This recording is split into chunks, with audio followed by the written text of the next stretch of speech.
পুরাণে যে চিরঞ্জীবীর উল্লেখ পাওয়া যায় তাদের মধ্যে অন্যতম হলেন মহাভারতের মহাবীর অশ্বত্থামা।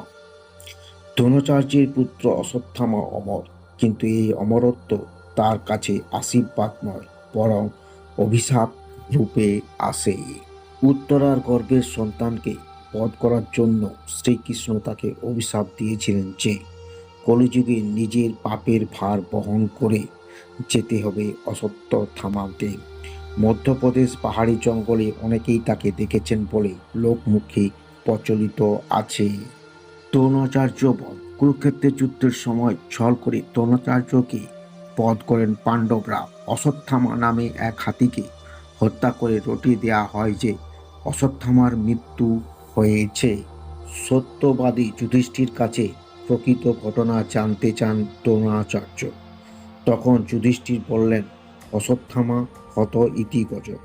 কিন্তু ইতি গজ কথাটি যুধিষ্ঠির এতই আস্তে বললেন যে শুধু অশ্বত্থামা হত শুনে পুত্র শোকে কাতর দ্রোণাচার্য অস্ত্র ত্যাগ করেন। তখন তাকে মুণ্ডুচ্ছেদ করে বধ করেন দুষ্ট দমন।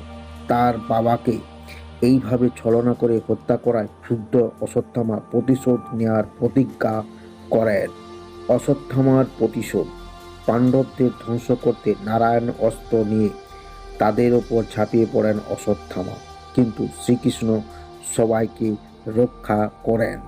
যুদ্ধের অষ্টাদশ দিনে দুর্যোধনের উরুভঙ্গের পর পাণ্ডবদের বধ করার সম্পর্ক নিয়ে রাত্রেবেলায় ঘুমের মধ্যে চুপিসারে পাণ্ডব শিবিরে হানা দেন অশ্বত্থামা, কিন্তু পঞ্চপাণ্ডবের বদলে ভুল করে দ্রৌপদীর 5 পুত্রকে হত্যা করেন তিনি। ব্রহ্মাস্ত্র প্রয়োগ। এরপরও অশ্বত্থামার রাগ শান্ত হয় না। 5 পুত্রের হত্যার প্রতিশোধ নিতে অর্জুনের ব্রহ্মাস্ত্র প্রয়োগ করতে উদ্যোগ হন। পাল্টা ব্রহ্মাস্ত্র ছোড়েন অশ্বত্থামাও। 2 ব্রহ্মাস্ত্রের মুখোমুখি সংঘর্ষ হলে গোটা বিশ্ব ধ্বংস হয়ে যাবে। অর্জুনকে একথা স্মরণ করিয়ে দিয়ে তাকে নিরস্ত করেন কৃষ্ণ, কিন্তু অশ্বত্থামা নিজের ব্রহ্মাস্ত্রকে না আটকে তার অভিমুখে বদলে দেন। ব্রহ্মাস্ত্র প্রয়োগের গর্ভের মধ্যেই মৃত্যু হয় অভিমন্যু স্ত্রী উত্তরার অনাগত সন্তানের। শ্রীকৃষ্ণের অভিশাপ। গর্ভস্থ শিশু হত্যা করে অশ্বত্থামা যে ভয়ানক পাপ করেন তার জন্য তাকে অভিশাপ দেন শ্রীকৃষ্ণ। অশ্বত্থামার কপালে মণি উপড়ে বের করে নেন কৃষ্ণ। কৃষ্ণ তাকে অভিশাপ দেন যে মৃত্যুর কামনা করো, মৃত্যু পাবেন না অশ্বত্থামা। কলিযুগে অবসান না হওয়া পর্যন্ত এই পৃথিবীতেই থাকতে হবে তাকে। তার পাপের ভার বইতে হাজার হাজার বছর ধরে নিঃসঙ্গ একাকী জীবন তাকে কাটাতে হবে। তার ক্ষত শুকাবে না, এই ক্ষত হবে তার পাপের পরিচয়। আজও দেখা যায় অশ্বত্থামাকে প্রচলিত বিশ্বাস অনুসারে মধ্যপ্রদেশে বুরহানপুর থেকে 20 কিলোমিটার দূরে সাতপুরা পাহাড়ের চূড়ায় অবস্থিত আশিরগড় কেল্লায় অশ্বত্থামা বাস করেন। এই কেল্লার শিবের মন্দিরে প্রতিদিন তিনি শিবের পুজো করেন। রোজ সকালে এই মন্দিরে দেখা যায় টাটকা ফুল আর আবিরের শিবলিঙ্গর কাছে রাখা।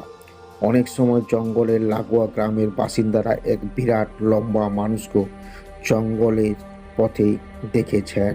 আবার অনেকেই জানিয়েছেন যে খুব ভোরে ঘরের দরজায় কড়া নেড়ে এক দীর্ঘদেহী পুরুষ একটু হলুদ আর তেল চান তাদের কাছে।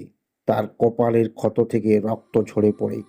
ওই তেল আর হলুদ ক্ষতই লাগিয়ে তিনি কোথাও মিলিয়ে যান, আর কেউ দেখতে পায় না। কলিঙ্গ অবতারের অপেক্ষা। পুরাণ অনুসারে শ্রীকৃষ্ণ অষ্টম অবতার কলিঙ্গর জন্য অপেক্ষা করছে অশ্বত্থামা। কলিঙ্গর আবির্ভাব হলে তাকে সাহায্য করবেন তিনি। কলিঙ্গরূপী বিষ্ণুকে রক্ষা করে নিজের পাপের প্রায়শ্চিত্ত করবেন অভিশপ্ত অশ্বত্থামা।